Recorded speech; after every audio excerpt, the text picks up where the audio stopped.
August 27th, 2007. That is the release date of Metroid Prime 3. 17 and a half years later, on December 4th, 2025, Metroid Prime 4 finally released. So, peeps, I love Metroid.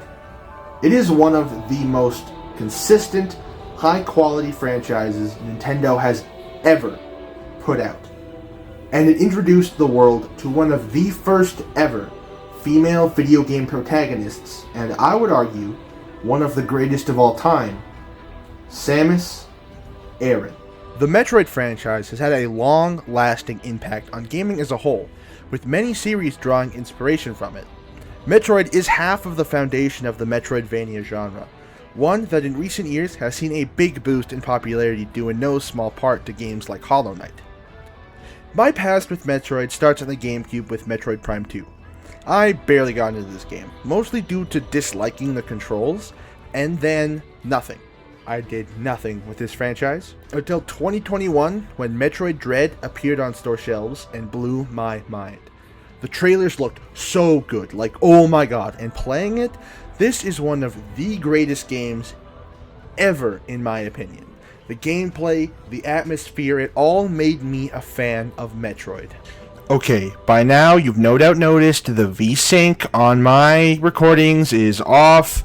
My capture card and Streamlabs and OBS have this weird issue where if I don't do a certain thing, it'll frick with the VSync on my recordings, and so a good chunk of this video is gonna have VSync issues, unfortunately, and there's no avoiding it. So just ripping off that band-aid now. I apologize. Hopefully it won't happen again in the future. Okay, bye. Up until that point, my main exposure to the series was from Smash Brothers, as I'm sure it is with many others my age. I was born in 2004, so most of my childhood was spent in the late 2000s and early 2010s.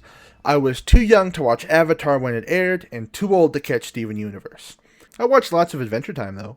Marceline, is it just you and me in the wreckage of the world? So most of my formative years were spent in the dark period for Metroid games.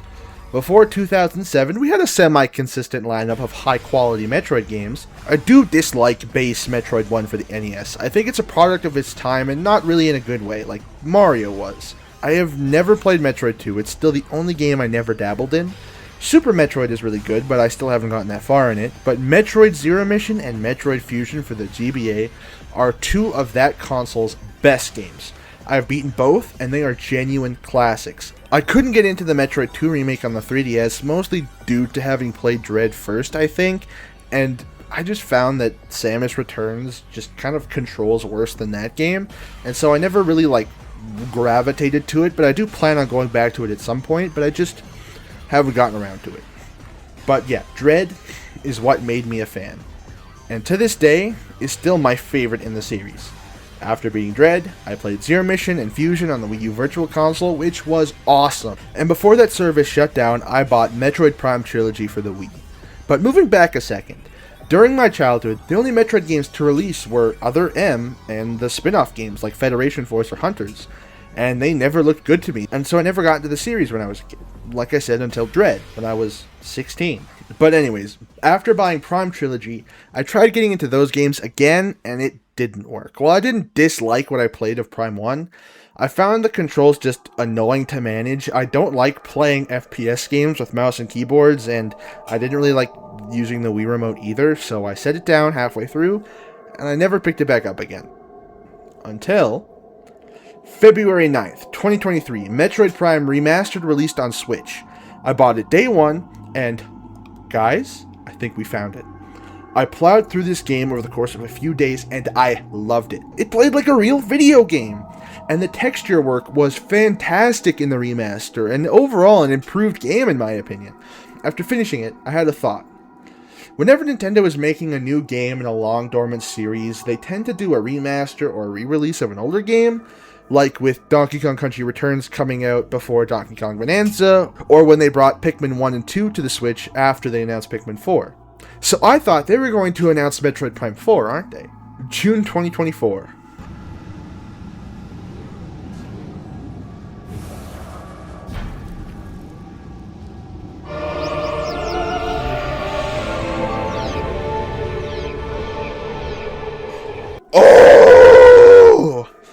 I was so in. This was going to be a day one pickup for me, and I did in fact pick it up day one. I am at the mall. I'm here for one thing. Metroid Prime 4, Thursday, November 4th, December 4th. And this will be epic sauce. I am now the official owner of Metroid Prime 4. Allow me to go to KFC and get some popcorn chicken and fries before I depart from the mall. Taco time. All this is to say that myself and many others have been waiting a long time for this game to come out. To give reference for how long it was, I went to kindergarten and then graduated high school and started making YouTube videos all in the gap between Metroid Prime 3 and 4. To say I was excited for this game would be an understatement to end all understatements. This is easily my most anticipated game of 2025. You can see I'm reading my script off my laptop. And now, it is time for me to give you my complete thoughts on, review for, and opinion of Metroid Prime 4 Beyond.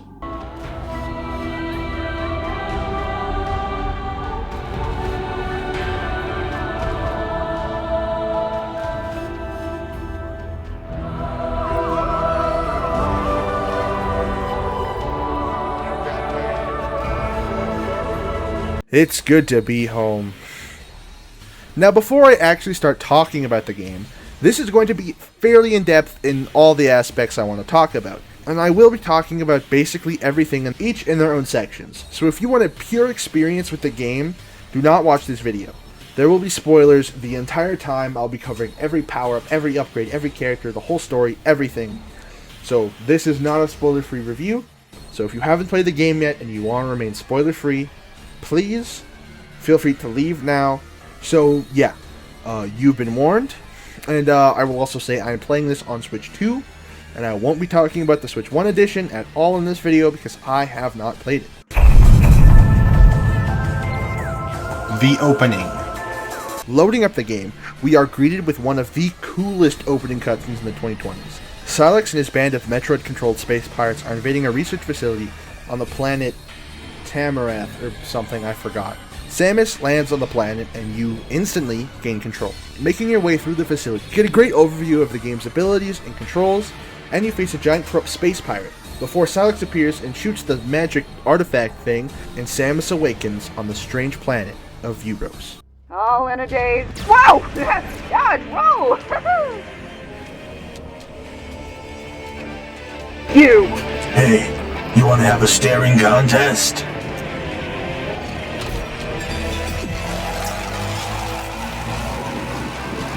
Alright guys, no one die and distract me, damn it!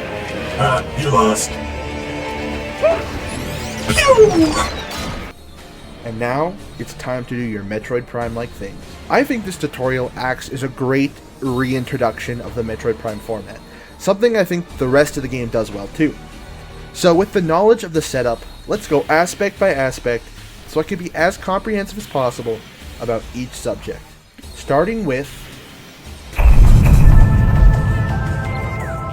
gameplay. Would you believe me if I told you Metroid Prime 4 plays like a Metroid Prime game? Metroid Prime 4 is an incredibly polished first-person shooter. The first FPS came to hook me since, God, I don't know, Splitgate 1 probably? Everything here from aiming, shooting, jumping feels incredibly smooth, and combat in this game feels better than it did in Prime Remastered in my opinion. Mostly due to how the aiming works. When locked onto an enemy, if you move the controller, the cursor remains locked, but also allows you to use gyro to aim around and hit enemies' weak spots easier. I did have a few issues with this where I forgot about it and I ended up missing a lot of my shots, but it was definitely not a big deal. I'm a huge fan of normal aiming controls with a little gyro in my video games, just a little bit, like in Breath of the Wild. And it feels great here to me as well. But other than that, the rest of the combat is your standard Metroid Prime affair. and I think it feels way better here than in Prime Remastered. New to Metroid Prime 4, however, is Viola, a new magic bike thing. Aw, hell yeah! Bitchin'.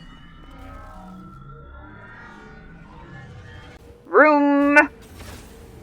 Sick jump. Ow. Sick flip. And now, I know there is some controversy surrounding this bike, mostly due to the amiibo, but I plan on talking about that later, so for now, yeah, it's a bike.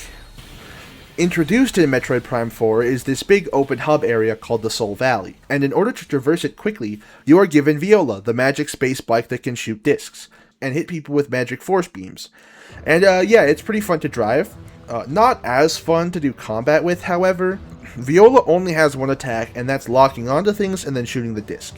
There is this drift move, but I find myself never really needing to use it, since hitting things directly with Viola does basically the same thing, and without having to do the drift, I can always just focus on continuously shooting stuff. There are a few boss fights that use Viola as well. And while I didn't hate these, I do think they were a decent amount longer and more frustrating than they needed to be, simply because the camera control on Viola isn't that great. Since you're moving so fast, and you need to be facing the camera at the thing you need to shoot, which means you're not looking ahead of you, so you can easily hit obstacles and mess up your aim. And it's not the worst thing ever, but I did find these a lot longer and more frustrating than I wanted to. Metroid Prime 4 is also significantly easier than Prime Remastered was, and I don't really see this as a bad thing. I'll get into more detail later, but Prime 4 is a masterclass of design work in like 85% of the game. So I got all of the collectibles in a Metroid game for the first time ever on my first playthrough. And so I was fully kitted out with all optional upgrades by the end, and was basically at max HP for the entire latter portion of my playthrough.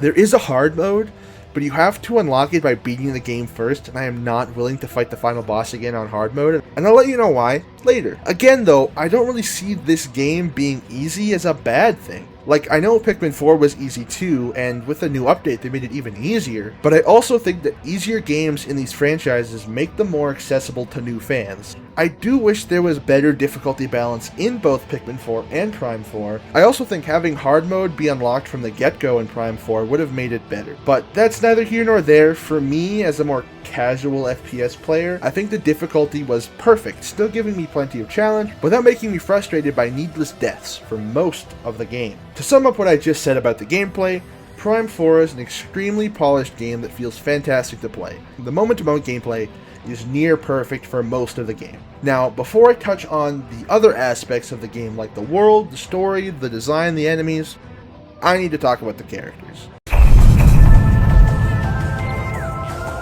Characters. Hey, Samus. You look like you skipped leg day. I'm a specialist, Miles McKenzie, engineer level 4. Clearly didn't skip brain day, nerd. In the pre-released footage for the game that came out about a month before the game launched, we got our first look at one of the 5 Galactic Federation troopers, Specialist Miles McKenzie. And in the pre-release footage, a lot of people found him really annoying. And honestly, I did too. But other than the small section at the beginning of the game, he's barely with you while you're doing anything. Now, I do have some complaints about Miles, but it's not really the fault of his characters or the writers, so I'm going to leave it out of this part. A big part of why so many people were skeptical of Miles was due to his crappy jokes at the beginning. And to be honest, yeah, it annoyed me too, but as time went on and his presence diminished on, well, everything, he kind of grew on me. I definitely think he is my least favorite of the Federation guys, but I didn't find him nearly as annoying as others did, and probably do, to be honest. Well, yeah, anyways, just wait. Nice doggy! Nice doggy! Oh my god. Next, we have Tokabi, and I don't remember his first name. He is a Galactic Federation sniper and hunter, and yeah, he's cool. Oh, you were able to activate Map of the this. facility. A map of the I just said facility. that. But it's corrupted. I want to go here. Ah, you want to go there. I just said that too. In Hey, that don't talk over case, me. I can talk this over you elevator is too. the only way down. La la li la la Powers loo. up. Throughout the game, he is definitely the Federation trooper we get to learn the most about. Unlike everyone else who just stays at base camp for a majority of the game, he is out in the field doing recon work and finding upgrades to give to you. Each time you meet him, he's by a campfire and he tells you stories of his life, his home, his family, Salon, his religion, I think? Over the course of the game, he is definitely the character you are supposed to grow the most attached to. I think that's good because he's given the most depth, which is sorely missed in the other characters. After Takabi, we have Duke. He is a sergeant, and honestly, he is the most basic military type in like any game ever. He has next to no personality. Well, I don't dislike him. He has a good dynamic with his underling Armstrong, who I will be talking about next, but Duke himself lacks anything really. Even Miles, as annoying as he can be, at least has some form of personality. Boo! Identify yourself. Whoa, pal, no need to go all ask questions first, shoot Samus Aran later. Put the fucking gun down! You're Samus. You see anyone else around here this awesome? There were dozens of higher priority targets back at base. I doubt Fed Command would post their best hunter to rescue duty. That's sad. You need to find more value in yourself. I've been trying to figure out a way out of this called room. a door. My problem is So that you don't know what a boiler door is? Now, Armstrong is really fun.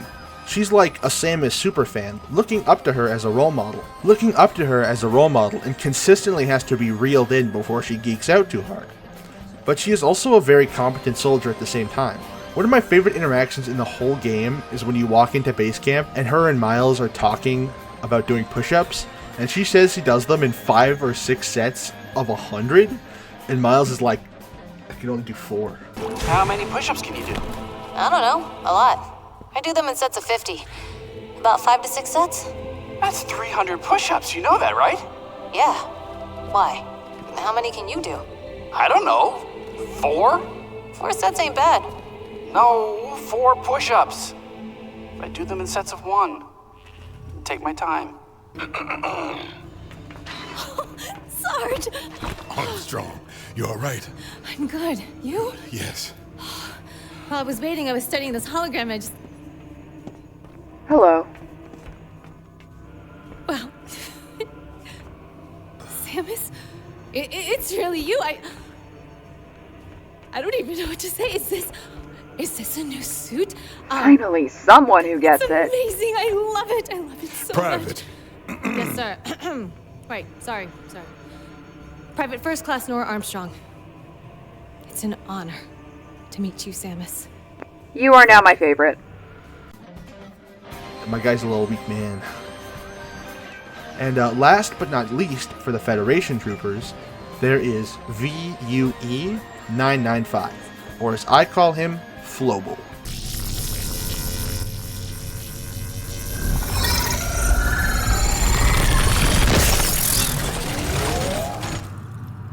Scanning for hostiles.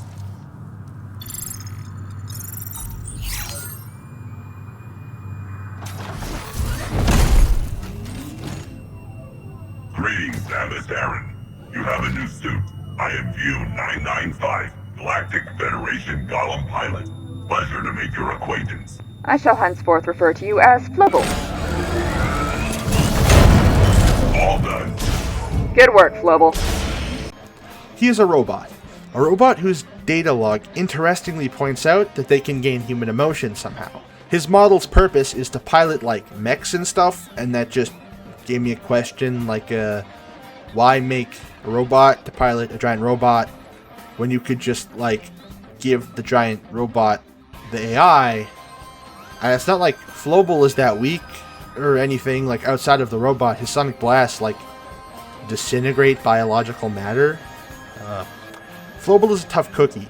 I definitely don't dislike him, but also he's a robot that barely does anything, so kind of a shame. I just noticed that after I don't look at Miles in this section, he just teleports across the room in like a matter of seconds. Like, look at that. What? I fell out of bed. How'd you get over there? Over where? There. Where? There. How'd you get over there? Who are we talking about? And that's about it for the good guy NPCs. Not gonna lie, I do kind of love them all. I'm a sucker for leading a squad of soldiers in my video games, and yeah, this hits the spot. I also really like their unique designs as well, each one of them having different armor to denote what they do as well as their rank, and they also all have a unique icon on the side of their screen when they're with you. But my biggest problem with them is that they all lack substance. These are the first major side characters introduced into the series since, like, what, the other bounty hunters in Metroid Prime 3 and, like, Adam in the 2D games? This is one thing I have always kind of disliked about Metroid as a series, and that it really lacks recognizable characters. I get that Metroid is about being alone in space and doing your thing, but other than Samus herself and, like, Ridley, there's no real iconic characters from the franchise. Take the Smash roster for Metroid, for example. There are 4 reps, and 3 of them are a version of Samus, and 1 is Ridley. I think well-developed characters are what the Metroid series sorely lacks, and here we have the base for a great team of characters for Samus to interact with, each with their own unique quirks and personalities, but it never really reaches their full potential. And again, I understand that a good part of what makes Metroid is the isolation. But I think Prime 4 almost strikes the perfect balance of both, but fails in a few areas. My point is, you can have both isolation and character interaction if it's done well, like in Metroid Dread. The next characters I'd like to touch on are the Lemorn. This game's highly advanced alien race who once lived on this planet, but now they've gone extinct. The Lemorn had psychic abilities, and there was a prophecy that a savior would come to save them in a time of great tragedy, who turns out to be Samus. And yeah, they're cool, I guess. This definitely ties more into the level design, but Metroid has always been great at environmental storytelling, and walking through the game's areas, we see temples of worship, their labs, factories, excavation sites, and it's really, really cool. And I think their more rounded architecture really sets them apart from other races in the series like the Chozo. Honestly, it's just kind of nice to not see bird people for once. I know the Chozo aren't in Prime 2, but I haven't played that game, so moving on. The second last character I want to touch on is Sylux. You again? Hey, wanna have another staring contest? No! Did you know I'm a big fan of Lego Ninjago? Get back, whip around and spin, and then we jump back to it again. And man, he sucks. Easily my least favorite Metroid antagonist so far. Sylux was the bad guy in Metroid Prime Hunters, and made 2 small appearances in Prime 3 and Federation Force, kinda setting him up being the bad guy in this game. But let me tell ya, he really hates Samus for some reason. And I know the reason, and it's locked behind the special 100% ending of this game, and oh boy, I do not like it at all. Sylux has no presence throughout the game, which is something that happens in a lot of Metroid games. But at least with characters like Ridley and the Space Pirates, they were an organization working together to fight Samus, and Ridley was their leader. But Sylux has nothing to do with the story that's happening on Viros at all, except for him shooting the thing and the 3 boss fights against him. And 2 of them aren't even him. With them waiting 17 years to set him up as the main bad guy in this game, it's strange to me why he says nothing until the end of the game, has no presence, and spoilers, isn't defeated at the end. I think it's implied that he is controlling most of the game's bosses due to the fact that they are guardians of the keys to the teleporter that lets people leave Viros, and they are all now being controlled by Metroids. And I think Sylux has psychic powers or something due to him giving Samus like telekinetic war flashbacks. But I don't know, man. I just genuinely don't like him as a bad guy. And his boss fights are fun, but I don't know, man. Now, the last character I want to touch on is Samus Aran herself. And yeah, I have a huge problem with Samus that isn't a problem in like any other Metroid game I've played up to this point. Giving Samus tons of people to interact with that talk to her, but keeping her silent was a bad idea. I know Other M is the one game where Samus kind of talks, and it's looked back on quite negatively by the fan base, but for me, her speaking wasn't the issue, it was the writing. Samus as a character has been extensively explored in the manga, and even in the other 2D games like Fusion, and even some of the better parts of Other M's story. She is a kind person, she is human, she has capacity, she is capable of showing emotions like fear. But in this game, it's just a constant barrage of characters having one-sided conversations with her. Armstrong's on the south side of the cannon. She must be in that room, there. How did you make it glow red? Where are you headed? Big cannon. Lava pits. Looks like we'll have to switch the facility into maintenance mode. Can you switch it to maintenance mode from here? Beep, boop, boop, beep. Yeah, that usually works. It isn't working. I know! Looks like we'll have to do it manually. You don't have to make me Let's feel disable bad the plan about by it. going there. Now, I don't dislike Silent's protagonists. My all-time favorite game franchise is Zelda, and in those games, Link doesn't say words that we hear. But why I think it works in Zelda games, especially the newer ones, is that it's implied that Link says things that we don't hear, and we see Link's face all the time. In Twilight Princess, Skyward Sword, Breath of the Wild, and Wind Waker, we see Link's reactions to things. My favorite cutscenes in Zelda show Link doing things for a reason. Link pounding on Zelda sealed and ambered in Skyward Sword comes to mind. We see the anger, the desperation in his eyes. Or in Breath of the Wild, when he's comforting Zelda after Ganon's attack.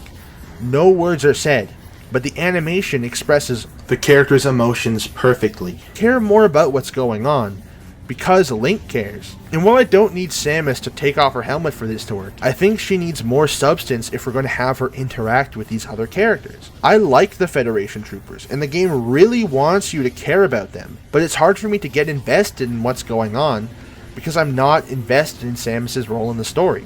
Hell, in Dread, when she's fighting Ravenbeak at the end, we see her pissed off through her visor, but instead of getting more of that, we just kind of get nothing. I think Samus should either be silent but be expressive, or not be expressive but deliver minimal dialogue, kind of like Master Chief. We only get to see her looking blankly at people while they talk about themselves or what's going on, but in this game we only get to see Samus looking blankly at people while they talk about themselves, or about what's going on, or about what she's doing. This, more than any other Metroid game I've played, really feels like Samus is just doing things for the sake of doing them. She has no stakes in the plot other than getting off Vuros. And it was definitely my least favorite story in any Metroid game up to this point that I've played. I haven't played Other M, I've heard it's bad, and I think that's a shame. The series definitely needs to push her forward more as a character, and unfortunately, as of right now, that has not happened. But there is one positive with Samus not talking, and that was that I was able to fill in her dialogue with my own internal monologue while playing the game. And that's where those dub clips you've been hearing this whole time came from. Special thanks to Samsung. I really hope I said that right. She was fantastic to work with. Go check her out. Links to her Casticle Club is in the description.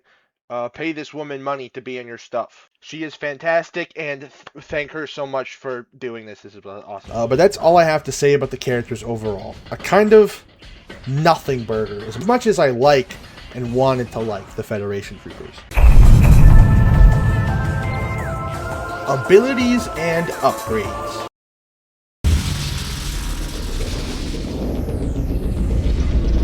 Ballin'. Any Metroid game would be incomplete without its abilities, and new to this game is Psychic Powers. In the marketing, they were front and center, used to, and I quote, allow Samus to operate mechanisms and open doors. Serious and ancient powers. Psychic abilities. These powers allow Samus to operate mechanisms and to open doors. They put doors in the game? Okay, I just rewatched that trailer from the March 2025 Direct, and what a boring trailer. If it wasn't Metroid Prime 4, I don't think this would have sold me on the game at all. Like, I think it still looks good, but it doesn't really get me pumped, I guess. But anyways, these psychic abilities are the main gimmick of the game. And gimmick it is, to be honest. Other than using it for a few puzzles which are really cool, it's basically pointless. Samus gets all of the normal Metroid Prime armor upgrades, but now they're purple. Instead of the Spider Ball, it's the Psychic Spider Ball. It's the same thing, but it's purple. It allows you to climb up Spider Ball tracks, but sometimes you have to pull out your Psychic Visor and scan a purple cloud thing, and then it creates a thing you can interact with. Conceptually, I think this is cool, but all it does is add an extra step in doing stuff. Instead of just being able to do the thing, I have to scan a thing and then do it. But I do think that the Psychic interactables have one good quality though, and that is giving the designers an excuse as to why these things are just kind of around. They can place them in unconventional places that don't necessarily make sense, allowing for the game to keep the atmospheric level design without kind of messing with the overall aesthetic too much. But even then, I can't really give any creative examples because this feature wasn't really used all that much. Another feature that wasn't used much was the Psychic Morph Ball Bomb. New to this game, you can hold down the bomb button, you can hold down the button to place it in the air, demorph ballify yourself, and then use your psychic powers to take the Morph Ball Bomb into your hand and use it to solve puzzles or attack enemies. This also works with the Power Bomb too. Throwing it at a guy and watching them explode is like super fun. But this too is barely used in the entire game. Literally every single upgrade Samus gets in the game is basically just a normal Metroid-esque power, except now it's purple. I do like the purple aesthetic. I wasn't sold on the red suit you have for most of the game at first, but it really grew on me. Might be my favorite in any Metroid game yet. It looks so cool. Now, I know I just kind of went on about how the upgrades to me kind of felt half-baked, and there was no real new abilities in Samus's arsenal, but I cannot say that about the weapons. Here we have the standard Power Beam and Charge Beam. You know, just like your normal Metroid stuff. We also have the missiles and the super missiles. Again, still just your standard Metroid stuff. But new to this game, I think, are elemental shots. The first one we get is the pretty standard Ice Beam, then Fire, and then the Lightning. These are all fine, each having their uses: Ice Freezes, Fire Burns, and Lightning Shocks. But found in small shrines hidden across the Soul Valley, we find two upgrades for each. A charged version and then a supercharged version, each one consuming more ammo than the last. The Ice Beam gains more projectiles and bounces, and freezes more enemies. The Fire one shoots out a big fire blast, dealing lots of damage, and with a full charge shot shoots like 5 of those projectiles, dealing massive damage. But Lightning, oh my god. Its first charge just kind of shoots a lightning bolt that arcs between enemies, but charging it up, an awesome torrent of lightning destroying everything in your path with a massive blast that also arcs between enemies. And it also just looks really cool. Easily my favorite. I think these are all great, but I found the ice weapon lacking in this game in my opinion. In most Metroids, once you unlock the Ice Beam or Ice Missile, it kinda becomes your go-to since it's super overpowered. But in this game, freezing feels kinda weak. Enemies don't stay frozen for nearly as long as I'd like, and I mostly use it to stun enemies so I can knock it over with a missile, and then stun lock it to death. I do have a similar issue with fire. I find it's only really useful against these Griever enemies and not so much the robots. It's only really useful against these Griever enemies and not the robot, which you find more commonly around the areas. And I also think that the flamethrower from Prime 1 was like way cooler because it's like a flamethrower, come on. But this lightning attack is so cool, so fun, and a goddamn lifesaver. There are parts of this game I am unsure I could have beaten without this. Now the last thing I want to touch on about this is the visor. Gone from at least Prime 1 is the multiple visors. It's just the standard Psychic visor now that has a scan function and that's it. And honestly, I really like this change. It just streamlines down the process of doing most things, and I think it makes the game way more fun and faster. Instead of coming to a wall and going, what do I do? Then switching visors till you find the right one and figuring out what you need to do so you can do the thing, and figuring out what you need to do so you can do the thing. In this game, you can just do the thing, and I like that a lot. Using the Psychic visor is also how you use your purple powers to operate mechanisms and to open doors, which just consists of you slowly moving things for a second in order to proceed. One thing I do miss from at least Metroid Prime 1 are the other primary beams Samus's arm cannon used to have. In this game, you only have one, meaning enemies have to be weak to it or the charge beam. As the elemental attacks are relegated to an ammo like the missiles are, does mean you can have anything equipped with your normal attack, but I liked how, when in combat in Prime 1, figuring out what attacks were better against certain enemies makes combat feel more like a puzzle. While here, I don't want to use my cool attacks as much simply because they're limited. It's not that hard to find ammo, especially on casual or normal, but I'm one of those guys who will load a strong weapon until the end of the game if it's limited, or try to avoid using items in RPGs just in case I need them. So, I don't necessarily dislike this change. I do like how it streamlines the Metroid Prime experience, but I also do miss the old way too. Overall, the abilities and upgrades are great.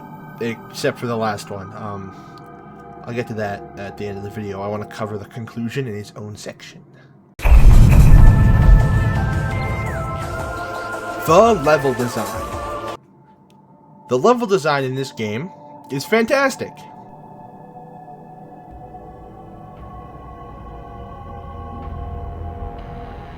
Exploring and running around in a Metroid game has never felt this good to me. The game mixes exploration and progress of the areas perfectly.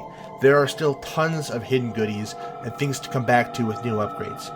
Other than one part at the very beginning of the game, I didn't get lost at all for the first time in a Metroid game, and it made the experience feel so refreshing. There was never a point where I forgot where to go, and no puzzle I couldn't solve without just giving it some thought.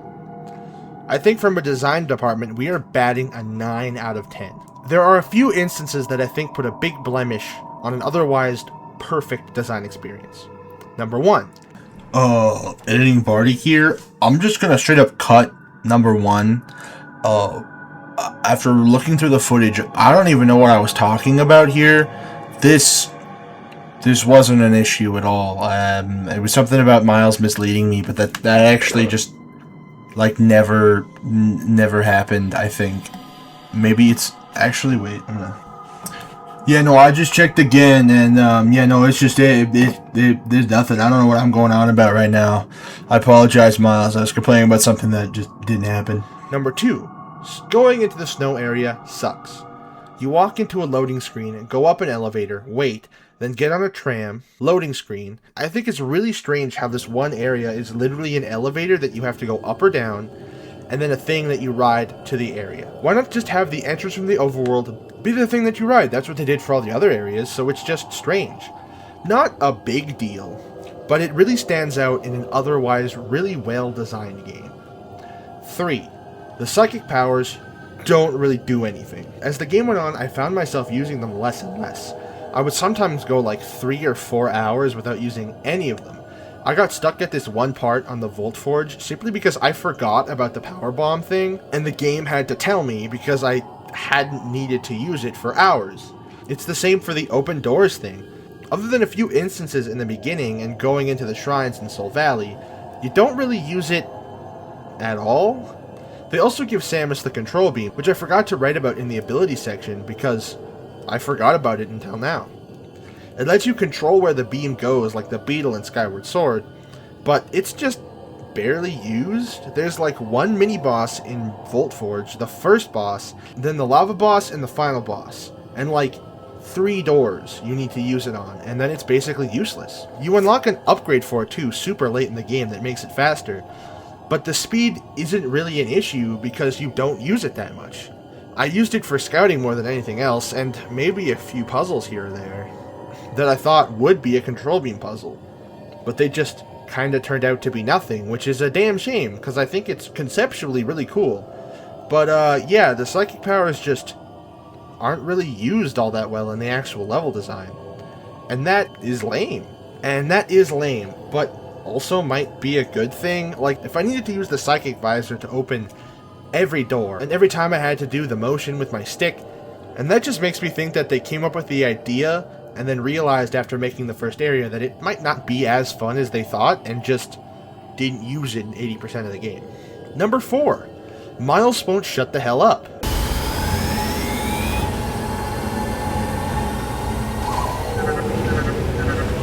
Clearly not, Miles. Go away. I feel like you aren't listening to a word I say. Now, this is what I mentioned earlier. This is more of a game design problem than a Miles character problem. When you are in Soul Valley, he will not stop calling you, telling you where to go. I'm all for hints in this type of game, but I don't need Miles calling me every 10 minutes telling me to head to the volcano or to head to base camp to talk to him when I'm exploring in my Metroid game. It sucks because they had the perfect solution. When you open up the map, you literally have a call Miles button and he gives you a hint or tells you how to progress. This is something they could definitely fix in an update. Have him call you once, or preferably not at all, after you leave an area, and then let the player decide if they need Miles' help to progress the game. You can only call him from the overworld too, not in the actual areas, making those way more fun to explore. And I like the concept of Soul Valley, but Miles just telling me where to go and what to do is just really annoying and just sucks. Number 5. Another issue I have with the level design of this game is something really minor. You will occasionally find these glowing chips in busted machines. You get 4 of these total. These are how you get the other arm cannon upgrades, but in order to get them, you have to pick it up, then go back to Miles, give it to him, and he programs it, gives it to Samus, she puts it in her arm cannon, and now you have the power. My only guess as to why they did this is to give you an incentive to go into this elemental puzzle room near base camp, but even then, those deal with mechanics that are like never again used in the game, like freezing water or moving stuff around to make an electrical current, and this room is placed right next to the fast travel cannon that brings you from the front of Fury Green to base camp. So if we skipped over me coming here and talking to Miles and then leaving, most players would go, oh hey, what's in this room, and then come open it anyway with their new abilities once they just go back to base camp for story reasons. New abilities once they come back to base camp, since there are other mandatory reasons that just make more sense. I don't know, it's really minor, but I think it kind of breaks the flow of the game a little bit. Like, imagine you're playing Zelda and you get the bow, but uh-oh, you don't have any arrows. So now you have to leave the dungeon, buy arrows, and then go back to playing the game. Again, it's not a big deal, but it was definitely slightly annoying to me. Number 6, and last, the only other really minor issue I have is that most buttons in the game won't activate until you scan them. Like, I just want to hit a button and see what it does, but I have to first pull out my scan visor, scan the thing, read the pop-up, then I can hit the button. There is never a time in the game where hitting a button actively hurts you, so there's not really a point in reading what the button does. I just want to press it and see what it does, and then also just have the option to scan it and see what it does. Man, this video is coming off way more negative than I thought. I just want to say, I love this game. And that's why I think I care so much. Other than those things, the level design in this game is freaking awesome. The game is split up into 6 main areas: Fury Green, Volt Forge, Ice Belt, Flare Pool, Great Mines, and the hub world, Soul Valley. And I think their names are pretty self-explanatory, and they're also pretty standard for Metroid. Jungle, Snow, Lava, Cave. The only really unique areas are the Soul Valley and the Volt Forge. Starting off with the Fury Green, we have a great atmospheric jungle that serves as our introduction to the game. It is simple, but well designed. And looking out over the horizon and all the foliage, one thing came to mind. This game looks fucking fantastic, dude. I love it so much. I have never and will be a graphics or frames per second snob, but that doesn't mean I don't like a pretty looking game when I see one. And oh boy, this is one of the best looking games ever, in my opinion. Anyways, Fury Green is cool. I especially love base camp. Once you get everyone there, the place feels really lively with lots of seats and decor, and I just think it's awesome. The Volt Forge is also really cool. It's basically one big factory powered by the lightning of a perpetual thunderstorm. And it's super cool seeing how the violas get made as we traverse to turn on the power. The Ice Belt is probably my favorite area aesthetically. It's one large Lemurian facility that was used to try and cure the Lemurians. I don't know if it's Lemurians or Lemorn. Like, is Lemorn plural for their race? I'm gonna keep calling them Lemornians because it sounds funny. It's one large Lemornian facility that was used to try and cure the Lemornians affected by the Great Tragedy, with lots of equipment scattered around and a whole facility frozen over. It gives a great atmosphere, and when you do come back later, you go deeper and find this outer windy section. You do some platforming while trying not to get blown off the platforms. It's really cool. The Flare Pool, on the other hand, is definitely my least favorite area in the game, aesthetic-wise.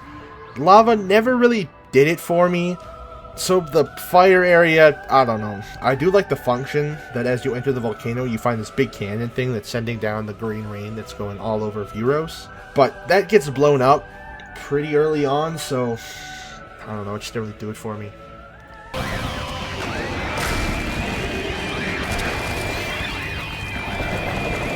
Change of plans.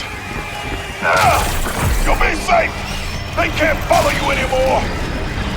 Wait! No! He knows we can dig, right? See you on the other side, kid! The Great Mines are, well, great mines. This area is basically just a descent down deep into a cave, which is cool. But I don't know, I think it's probably the worst designed area to play in, simply because it feels like the game is just spamming enemies at you instead of giving you any fun areas to explore or puzzles to solve. But I don't hate it. I like it aesthetically because I love caves and mining equipment aesthetically, but I don't know, it just doesn't do it for me gameplay wise. Last is the Soul Valley, and yeah, it's pretty good. I was really worried that Metroid Prime 4 was going to be an open world game when I saw this place in the trailer and Samus on a bike. Don't get me wrong here, I love open world games. Breath of the Wild is a contender for my favorite game ever made. But in recent years I've kind of gotten tired of open world games, if I'm being honest. And thankfully, here we have a hub world, and that's it. There are secrets to find here, tons of them across the shrine things, and the parts of the facility from the start of the game that get teleported with you. As well as Tokabi out here.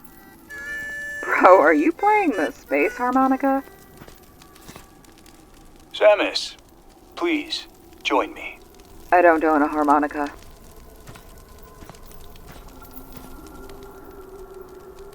Do you feel that? No, I'm wearing armor. Dry wind blows across the land. No shit, really. The sound of the breeze and the voices of the creatures that dwell here remind me of home. You lived in a desert?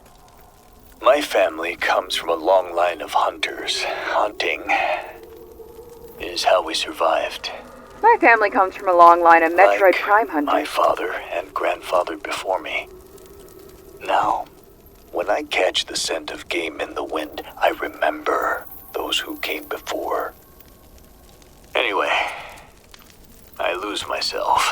It's the music, the moment you want it, you better never let it go. You only get one shot, do not miss your chance to blow, cause opportunity... And I love these places.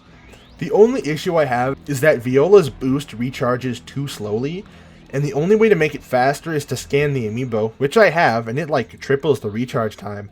But you can only use it once a day, and as soon as you leave the Soul Valley, it's gone. There are optional boost charges that give you more boosts, but they are kinda hard to find, and you need one of the elemental shots to activate them. But other than that, it's great. I really like this area. The level design and atmosphere in this game is near perfection. There are a few weak points, but they don't ruin the package for me at all. The music. The music is fantastic. Yeah. God damn. This might be one of the greatest video game soundtracks of all time. I don't think there's a single bad song in the bunch. My favorite, however, is Fury Green's theme. It's got this mysterious eeriness to it, and oh my god, it's so good.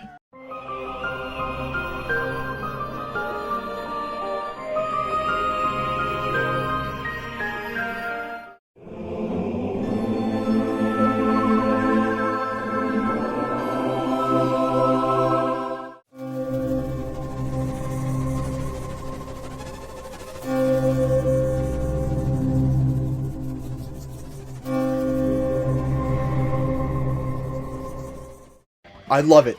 The music is fantastic. The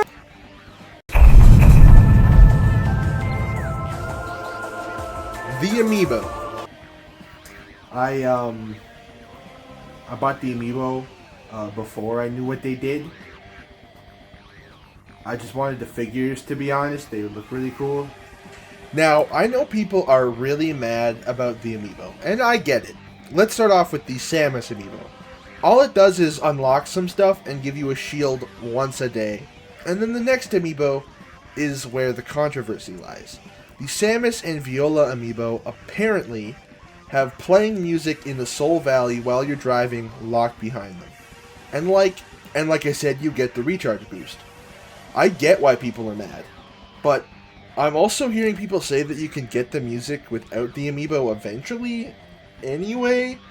And I'm genuinely not sure. I don't think the Soul Valley needs music either. I honestly think it's better without it, being this really desolate, lonely place. But I 100% get why people are mad. But I also don't think this is so much a problem with the game and more so with the amiibo.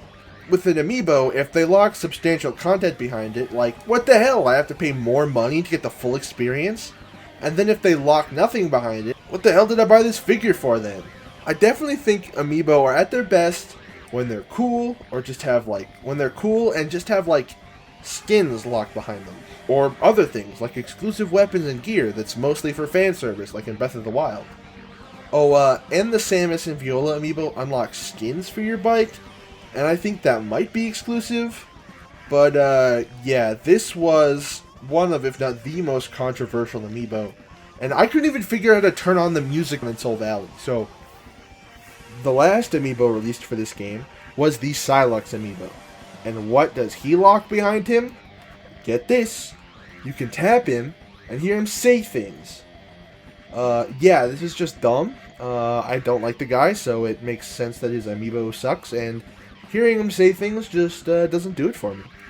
The figure looks cool, though. Enemies and bosses. Enemies and bosses in this game are cool. Starting with the enemies, I mean, they're fine, I guess. Other than at the start of the game, there are no space pirates in a Metroid game, which I am totally fine with. But replacing the space pirates in this game as our new basic enemies, we have the Grievers. These things. I think they look really cool, and each area they appear in has a different version of them. But other than the Grievers, we have these little robot guys, big robot guys, and turrets as our main threats here. And I can't help but feel like we're kind of lacking because of it. In Metroid Prime 1, I remember way more unique enemies in each area, and while there are a few types of Grievers, they all go down the same way, and just as fast, so they don't really stick out in my mind. And that's just to say that I think the enemies in this game are sorely lacking in variety of challenge.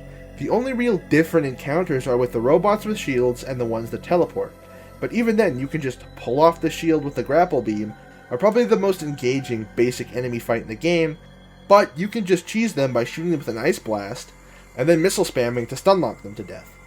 Honestly, if there was one part of the game I am most disappointed by, it's for sure this one. I think Metroid Prime 1 had so much more interesting fauna and enemies to fight, and I wish Prime 4 just had more of it.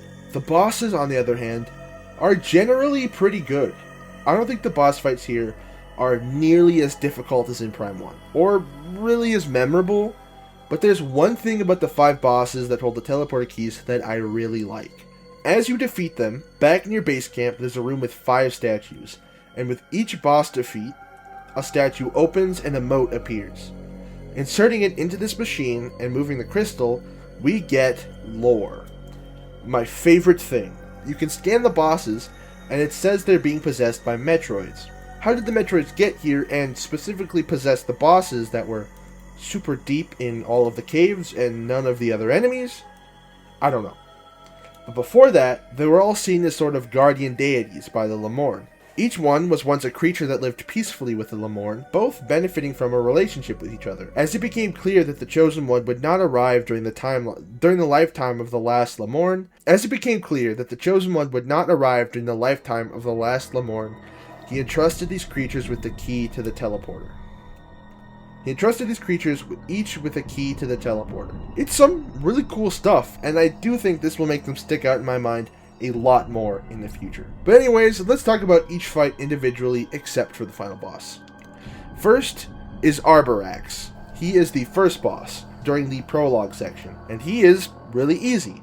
But his function is to introduce the player to the new aiming controls, and the rest of the game will use this in more challenging ways. So I think that it's fine that he was easy. 7 out of 10. Second, Carvex. He is this game's plant boss, and serves that function fine. He is one of the few fights in the game that require you to use the control beam. He is also generally really easy and, I don't know, kinda boring. I think he leaves way less of an impression than Flagra did in Prime 1. But still, fine. 5 out of 10. Next is the first Psylocke fight. And here, he is a Beyblade. Aside from how funny this is, seeing how he's supposed to be the antagonist, it's fine. Kind of annoying. You have to, bait him into hitting your bombs, and it's not really hard, just tedious and boring. 6 out of 10. The Master Teleporter Key Guardian of the Volt Forge. And to be honest with you, I don't remember a single thing about this boss fight. Not one. And considering I beat him 3 days ago, I think that's a bad thing. 4 out of 10. After looking it up, I went, oh yeah, that fight. 7 out of 10. Oh yeah, I totally forgot about Kuritos or whatever. I did not record this, or write about him at all. So yeah, he's the ice boss in this game. You kind of just like run around, shoot him a bunch, and you just shoot him. You shoot him in the eyeball. I honestly think he might have been the easiest boss with lots of very like just basic attacks and whatever. I'd say like 7 out of 10. Following that, we have Fenros, this big dragon dude, and honestly, this might be the best fight in the whole game. First, you have to drive on Viola and pop his bubbles under his belly, and then you hop on it. Then you hop on its paralyzed body and battle its head. Honestly, this is again my favorite fight in the game, except for near the end where you have to use the control beam to shoot a thing in the back of its throat, and I forgot that I had the control beam because I hadn't used it in like 4 hours. And didn't figure it out fast enough, and I died for the second time and had to start the whole fight over again. 8 out of 10. What now? Staring contest? God damn it. He has a bunch of electric moves, and you just get to blast him with stuff. Way more fun than his first fight, since you're switching. Way more fun than his first fight, since you're swinging all around on stuff. 8 out of 10. Oh, I'm dying! Oh, I'm dying! Finally! Plot twist! Fuck! Holy shit, I fucking exploded! Oh my god! Second last, for what I'm covering right now, is the Omega Griever. This is a big Griever, and you just have to shoot his weak points lots. 7 out of 10. This fight is way better than what me recording me and writing me thought. This fight was great. I refought him recently. Yeah, no, this is like at least a 7 out of 10, man. The last boss, other than the Psylocke fight, is Varmus. And this one's cool. It eats a thing, and then we just shoot its tail and hit it with Viola lots, and that's it. This is the only fight that takes place in the Soul Valley, so that's pretty cool. 6 out of 10. Overall, like I said before, kind of a mediocre boss showing. Nothing all that bad, but nothing too amazing either. There was no fight here that really frustrated me like in other FPS games, and especially Prime 1, but nothing that really sticks out. And wow, look at that. Almost done the video. Finally. I say that, and then I have fucking 5 more pages to do. Jesus Christ. The story. The story of Metroid Prime 4 is okay, I guess.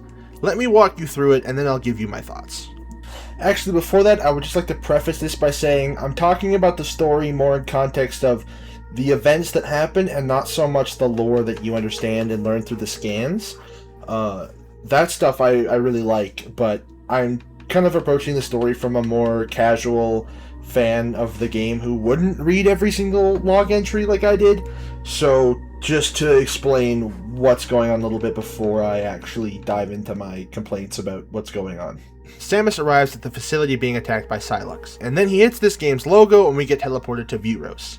Samus finds herself in Chrono Tower, where she is given psychic powers by a statue, and then has a vision given to her by the last Lamorne. Once she reaches the top of the tower, she is told that in order to leave the planet, she has to gather 5 keys to use the Master Teleporter. She is then warped to Fury Green, where after exploring a little bit, she meets up with Miles, and we are introduced to the Grievers. We take them out, we then see this big robot in pieces called Betsy, and Miles sets up base camp, and Samus faces the first boss and gets the teleport key. Samus heads to the Volt Forge to turn the power back on, and along the way gets the Viola suit. After turning the power back on, she faces Psylocke in combat. This is the Spinny fight. After winning, it is revealed that he is a robot in disguise. From there, she heads over to the Ice Belt, where on her way, she is attacked by these dumb ice wolves in the worst fight in the game. It's so long and needlessly difficult in a game that's otherwise really easy, and then is saved by someone blasting the wolves with a big laser gun. Heading inside, she meets up with Tokabi and heads into the Ice Belt's research facility to turn on the power so they can get into the room where the teleport key is. As Samus explores the frozen facility, we see broken lab equipment and data logs about experiments. We also find a video showing an experiment on a Lemorn that fails. It is said to have been the last experiment done. But anyways, we turn on the power, releasing all of the ice grievers frozen in stasis. We have a quick fight, Tokabi heads to base camp, and we descend into the boss room. It's around now we unlock this thing. I honestly forget exactly where it comes into play. Yeah, it's like the third thing that happens in the whole game. I don't know what the fuck I was on about. I think I had just been up all night writing this goddamn script. Yeah, no, you interact with it like just after leaving base camp for the first time, and they tell you all about it. So it should have been way earlier in the thing, but whatever. But basically, back in Fury Green, we have this big tree that Lemornians worship, and it also absorbs knowledge. And Samus is asked to get the seed from that tree and plant it on a new world so the legacy of the Lemorn can live on. After the Ice Belt, Samus heads to the Flare Pool, where she encounters Duke, and together they make their way to Armstrong.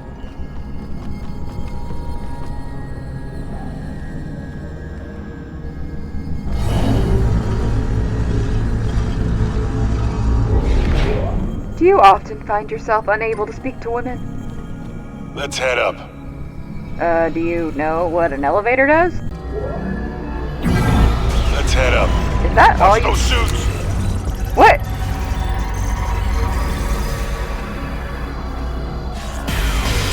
Let's head up.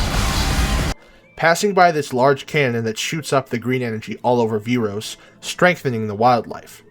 Together, Samus, Duke, and Armstrong break apart the cannon to enter the lower area of the Flare Pool, where Samus faces off against the fourth boss, and gains the fourth teleporter key. It is shortly after this where I learned what the great tragedy is. As it turns out, the Lemornians developed the cannon that sprayed the green liquid to give life and prosperity to the creatures of Viros.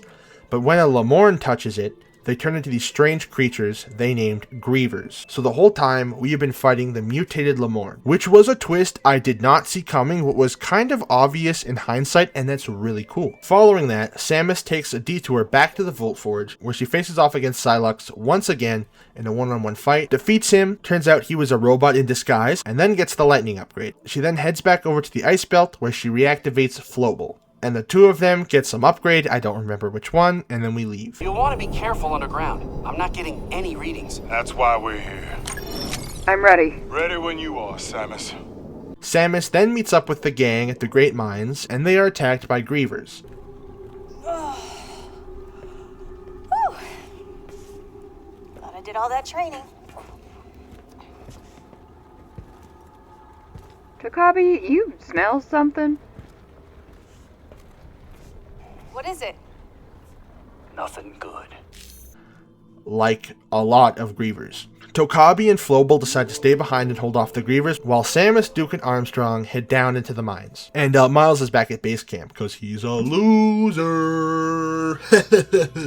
Fighting our way down, both Duke and Armstrong make the most pointless sacrifices in history. They're like, they won't stop coming, Samus, we'll hold them off. When these guys can dig, you know, like, come on, you frickin' idiots. Shooting a missile makes them spawn. They come out of the frickin' ground. This is pointless. Just stay with me. Samus, now's your chance. Go! I'll be right behind you. Come on, I'll cover you. Hurry up.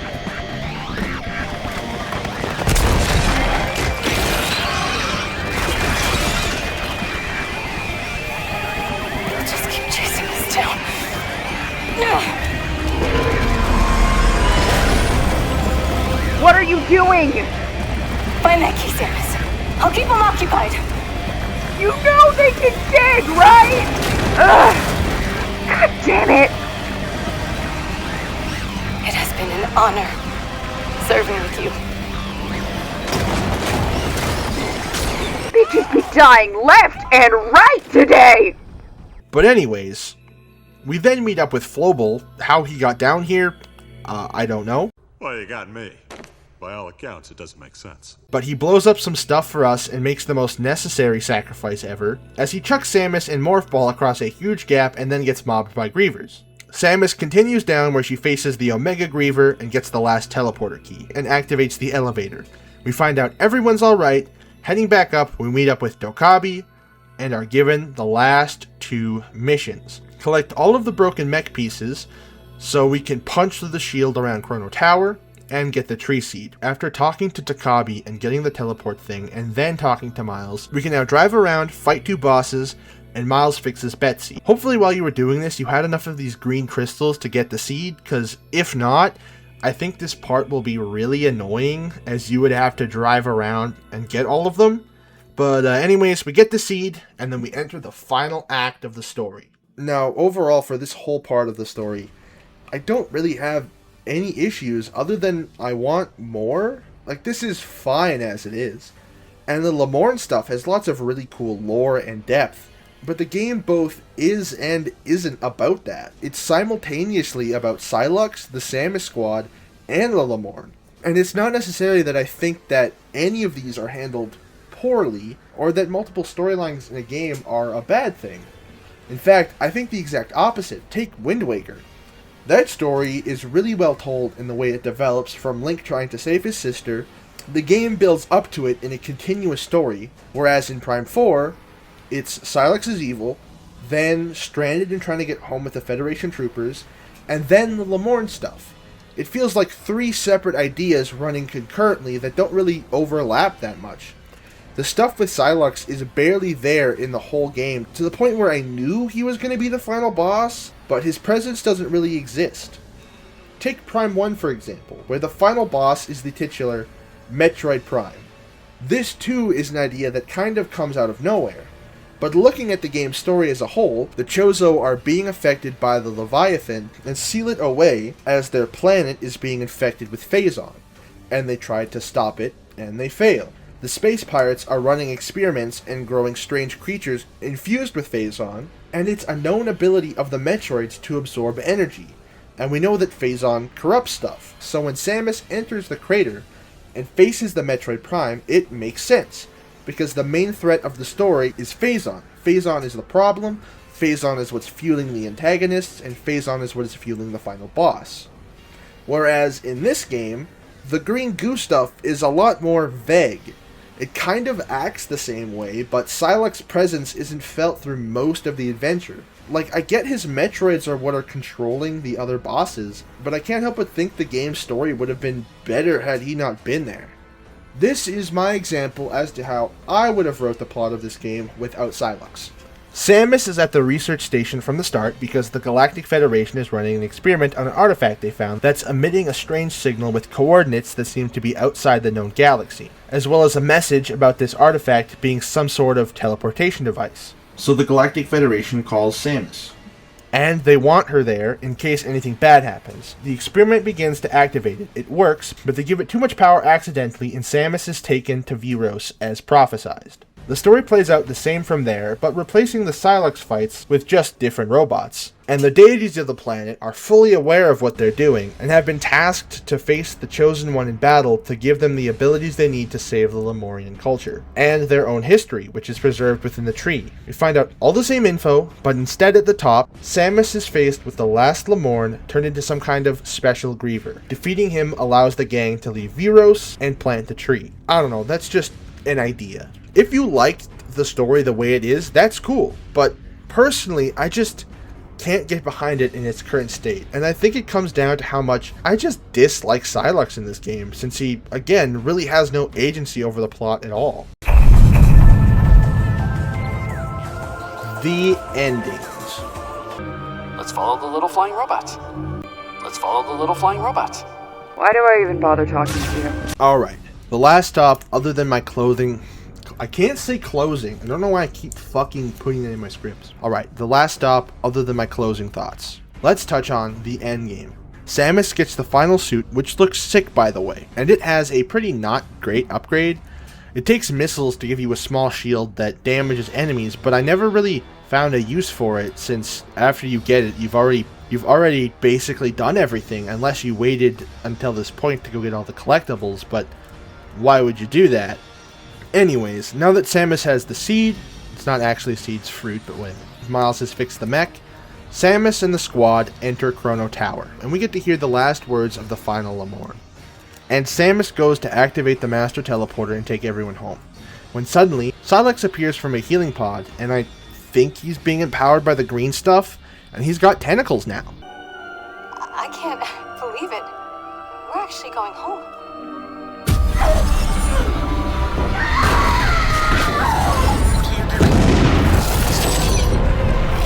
Why?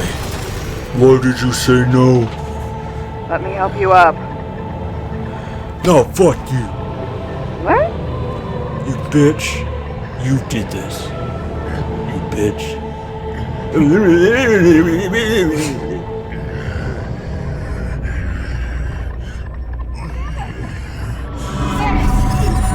He's here.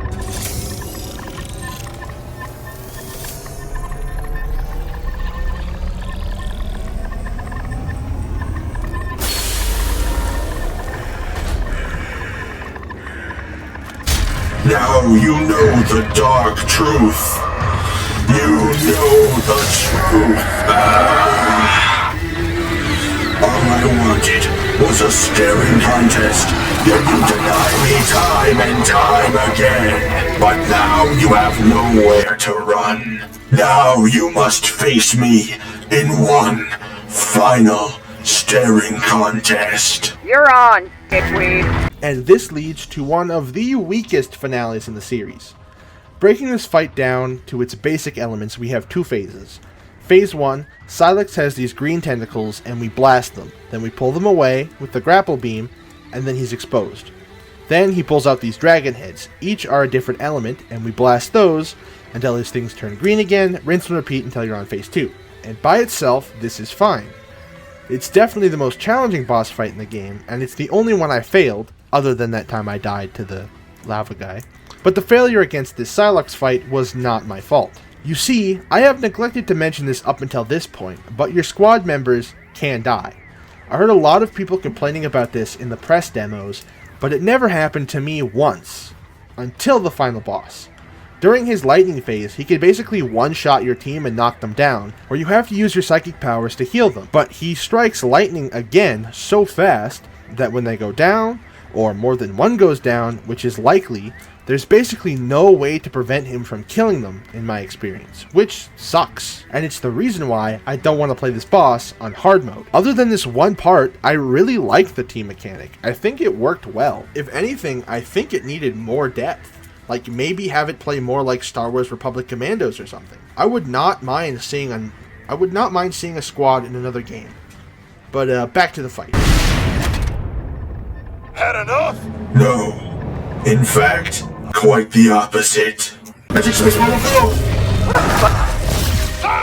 After blowing off his tentacles, he takes Samus through a space portal, and you fight him while traveling in space for a bit, which is cool. And then we land on whatever this is supposed to be. Now we stare at each other in space. How am I breathing? Freaking coward! You can't catch me. Get back here, loser!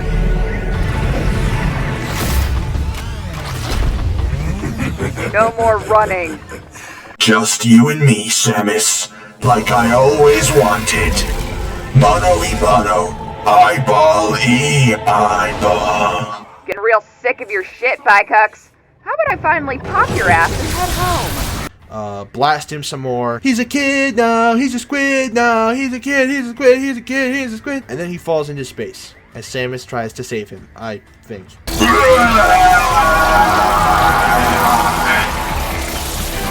The pain only fuels me. Whoops, oh shit. Serves you right, bitch. Oh, gross. And that's the fight. All I really have to say about this is 5 out of 10. Shouldn't we go after her? Tell me how and I'm there. Alert! Spatial anomaly detected. Great. What now? Here we go. Be ready for anything.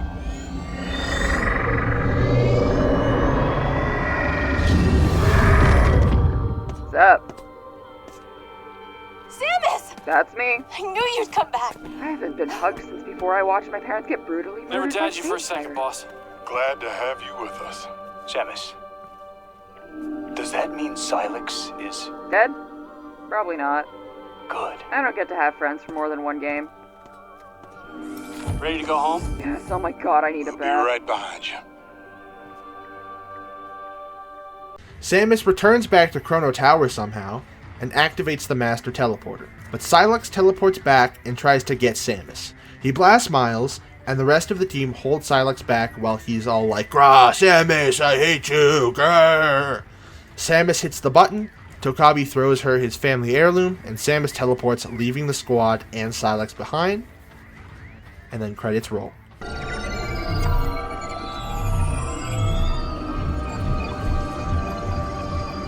You did it. We're really going home. You said it, not me. Call me William Afton, cause I always come back. Well, I'll be a monkey. Son of a bitch. You can't escape the staring contest, Samus. Oh. I win. No! Protect the teleporter! Are you alright? No, I just got shot. Of course I'm alright. I'm Samus goddamn Aaron. Get out the way! Get out the way, bitch! Get out the... Ow! Dick! No, can't touch this. Providing cover.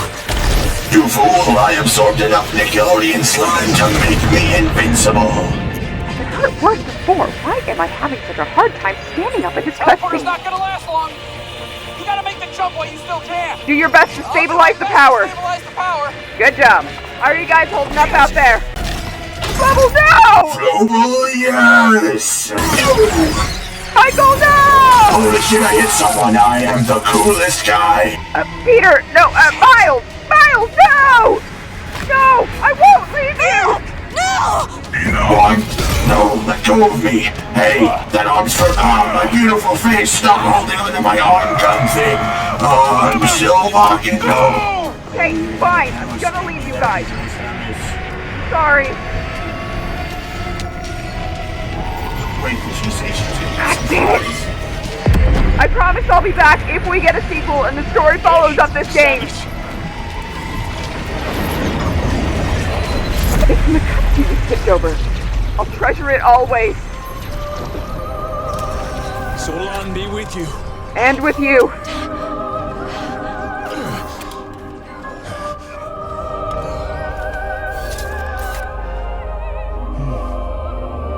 Peace, bitches.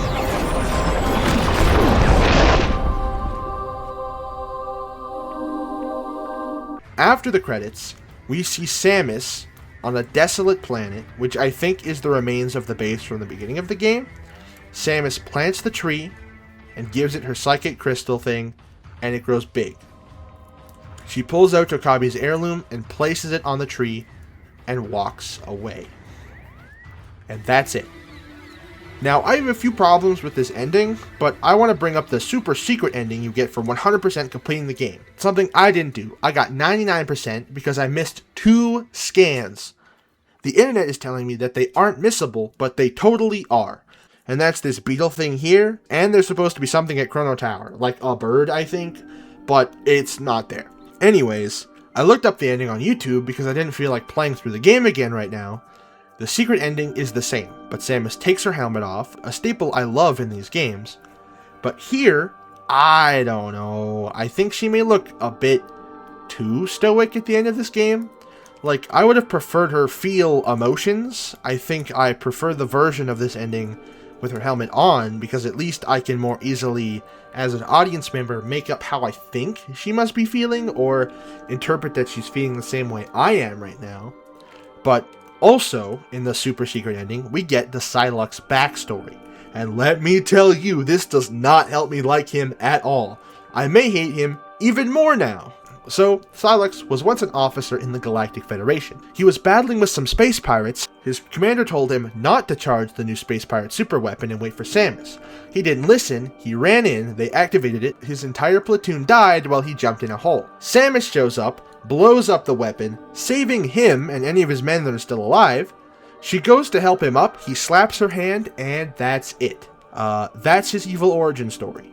He did something stupid, Samus saved him, and now he hates her. What a shitty bad guy. And this secret cutscene is what they've been teasing us about the entire game, with Samus and Psylocke's weird Vietnam War flashbacks. Now, it may sound like I don't like the ending of this game, which I don't. I find the other characters' sacrifices felt kind of unneeded. Like, can't Psylocke teleport? Is that not what happened during the boss fight? So could he just leave anyway? Or why not hold him back inside the Master Teleporter and then pop his ass once they get off Euros? I mean, we didn't see anyone die at the end of this game, so Psylocke may not kill them. Yeah, editing Bori here again. I forgot to mention he has mind control powers. That's what they say in his data log. I'm not sure how. They don't know how either. He's just somehow gained mind control powers in between his appearance here and the other games. I don't know. But, like, we also don't see Psylocke die. And there's no way Psylocke is being beaten by the team, so I don't know. Maybe they're planning on bringing him and the team back in another Metroid game, which could be cool. Editing Barty here again. I doubt that, since Sam is hanging Takabi's thingy on the tree, kind of feels pretty conclusive that they're definitely dead. There is that thing about how 12 Lemorns left Vuros in search of the Chosen Ones, so maybe there are more of those teleportation devices in the galaxy that Samus can find and head back and save them. Maybe Psylocke forces Miles to figure out how the teleporter works and then he just uses it to leave now that Samus has already collected the keys? I don't know. These were honestly just a few of my thoughts immediately after finishing the game. I think the reason why the gang getting left behind bothers me so much is because there's no other characters in this universe. Samus is always alone until she gets Adam Infusion, something that is unfortunately a constant with Samus' story throughout all of the games and other material, is that she just has no friends, no family, everyone around her dies. One of the most impactful moments in her life is in Other M and Fusion. When in Other M, in order to save the world, Adam decides to sacrifice himself to save her, when she wants to be the one to do it, a decision she doesn't understand at the time. And in Fusion, she is ready to give her life again, where Adam, now the AI based off of Adam, tells her not to.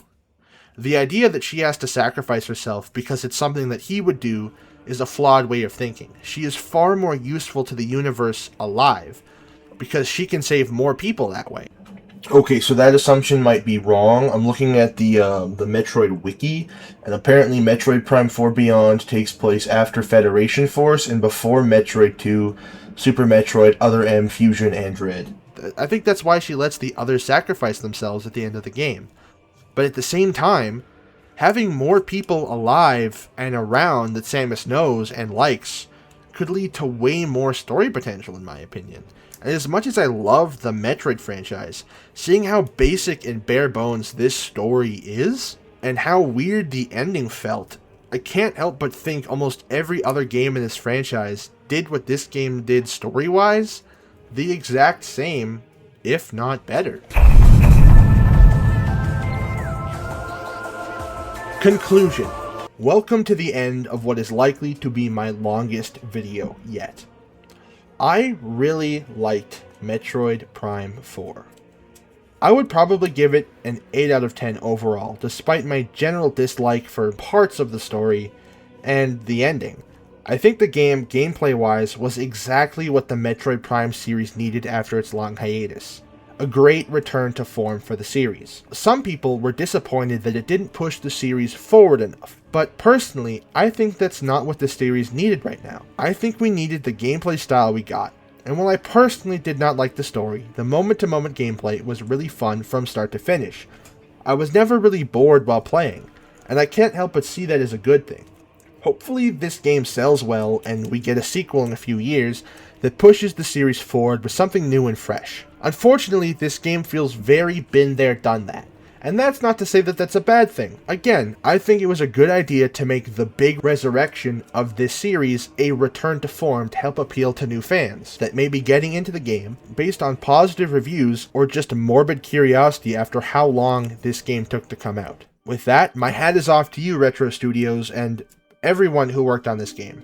You made a great one, despite how negative this video may have come off, I really liked this game, and I would recommend it to any FPS or Metroid fan. And that's it. I loved my time with this game, and I am definitely going to play it again in the future. I am really looking forward to whatever the Metroid franchise does next. Maybe a movie. It could be like Aliens, you know?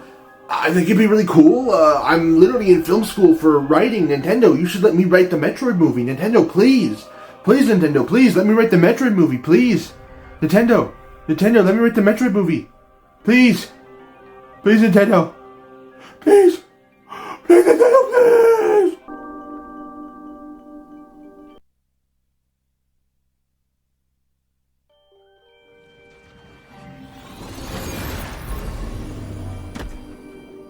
Man, this place is a dome. Hard to believe it's only been 4 hours since I left.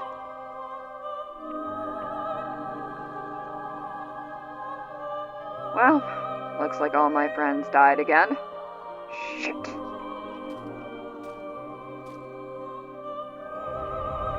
Grass. I forgot what that looked like. Well, better start digging. Scoop. Scoop. Where do I store this stuff anyway? I'ma plant me a dumbass tree.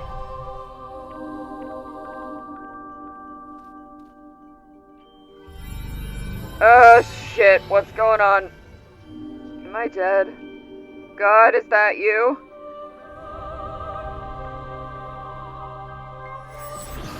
Whoa, that was weird. Fuck this crystal. Get in the ground!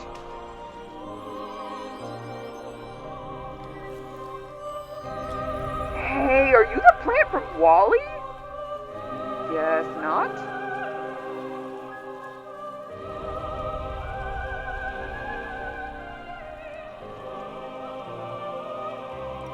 I should probably leave this here. No room on the gunship.